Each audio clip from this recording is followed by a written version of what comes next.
Olá pessoal, beleza? Passando nesse local aqui, na cidade aqui no interior de Goiás, a gente observa aqui a cidade bem próxima aqui já, né? A área urbana, ali aterramento de construção, e aqui você tem uma área de inundação. Bom, aproveitando essa oportunidade aqui, eu vou explicar para vocês uma questão natural e uma questão antrópica, né?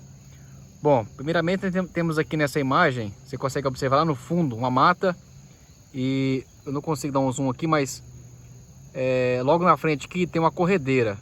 Você imagina que fosse o rio, né?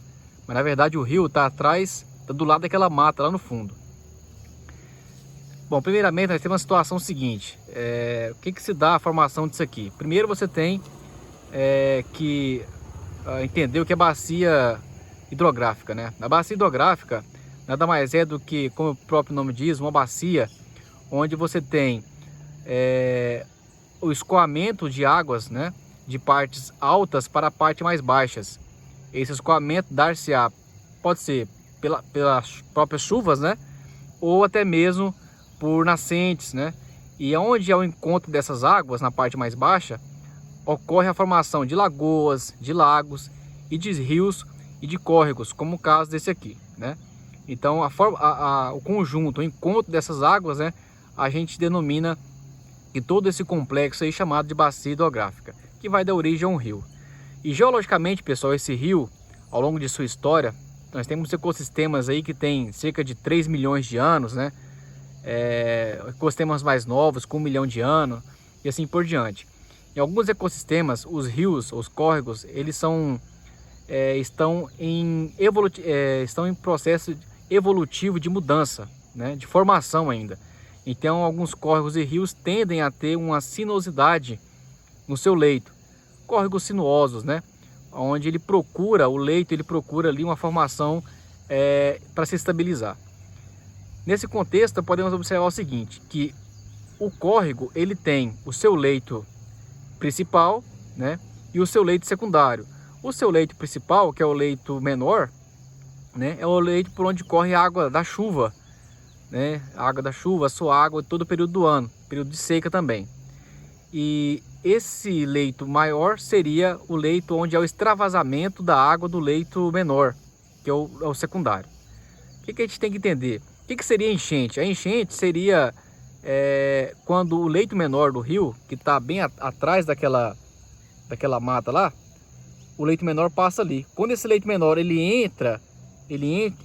chega na sua caixa, né? Ou seja, no limite máximo da borda, nós temos então uma enchente. Podemos falar que o rio está cheio, o córrego está cheio, porque o seu leito menor está cheio. Quando há o extravasamento dessa água para fora desse leito menor, que é o caso que vocês estão vendo aqui agora, ó, né? O extravasamento dessa água do leito menor para o leito maior aqui, nós chamamos isso aí de área de inundação, que de modo geral é um fato geológico normal. Todo rio, todo córrego tem a sua área, de inundação, né, já formada ao longo dos anos, ao longo do seu aspecto evolutivo, né, geológico. O que acontece então aqui? As pessoas tendem, né, a construir nessas áreas aqui, ó, que são áreas onde o curso, né, secundário do rio ele passa após o extravasamento de água.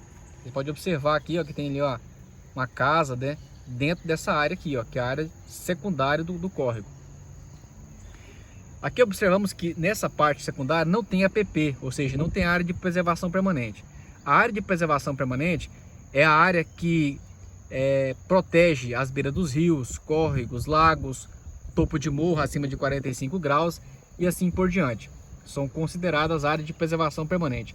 Como o próprio nome diz, pessoal, lá no Código Florestal, na Lei 12.065 de 2012, são áreas que devem ser preservadas e mantidas, né? Justamente devido à seguinte situação.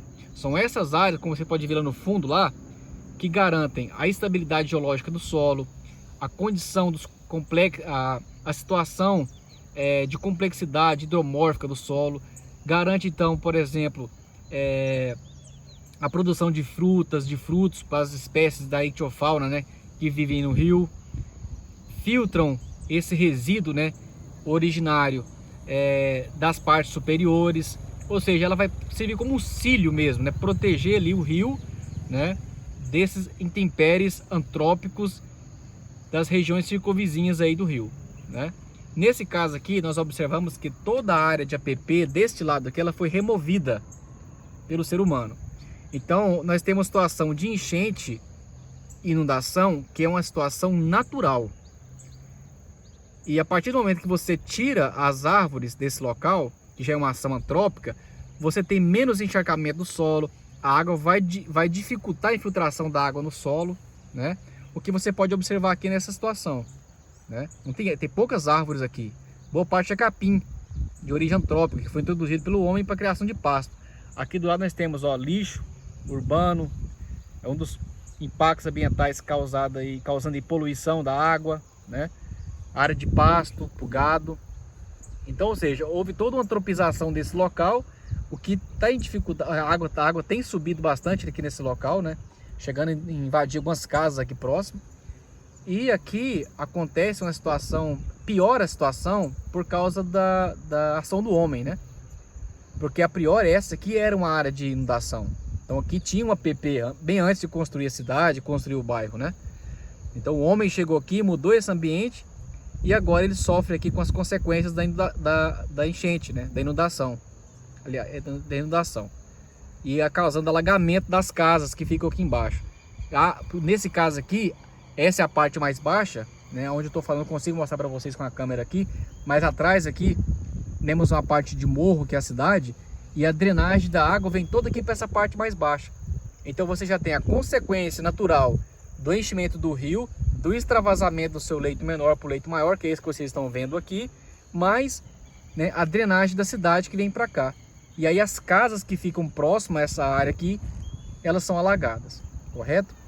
Então, só aproveitando para explicar para vocês aí, esse momento agora de bastante chuva aqui no estado de Goiás, né, e outras regiões do Brasil, explicar para vocês o que é a enchente e o que é a inundação.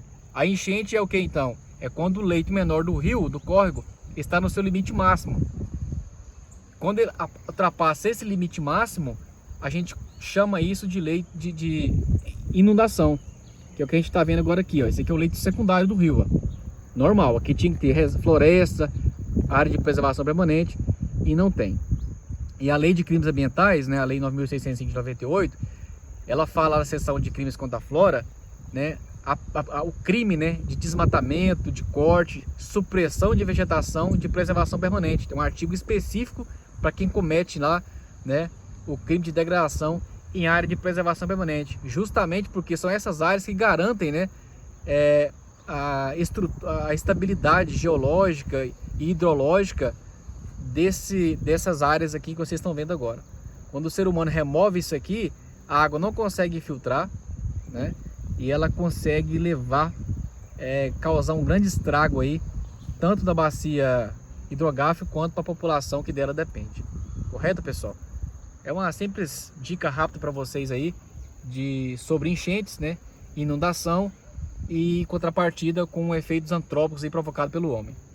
E também ligado aí à lei de crimes ambientais, que é a proteção de APP, e a lei 12.651 de 2012, que é sobre o Código Florestal, onde fala da proteção das áreas de preservação permanente e seus distanciamentos, né? 10 metros, 30 metros, 50 metros, 100 metros, 150 metros e assim por diante. Então não é à toa que o legislador colocou essas distâncias mínimas das APPs. Há um estudo comprovando que há o leito menor, há o leito maior do rio, há a área de inundação, e essas áreas, conforme a largura do rio, conforme o seu histórico ali de enchente, né, ele tem que ter essa faixa preservada. Porém, as pessoas desrespeitam a lei e desmatam essas áreas e constroem em cima dessas áreas. E a consequência agora é essa aí, ó, alagamento e outras situações. Pessoal, é isso aí. Forte abraço, muito obrigado. Fica a dica aí. Quem gostar do vídeo, compartilhe com os colegas aí. Quem não é inscrito, se inscreva no canal. Igual eu falei, a gente vai estar sempre postando aí pequenas dicas e aulas e opiniões sobre o tema ecologia, o tema fiscalização ambiental. Forte abraço a todos.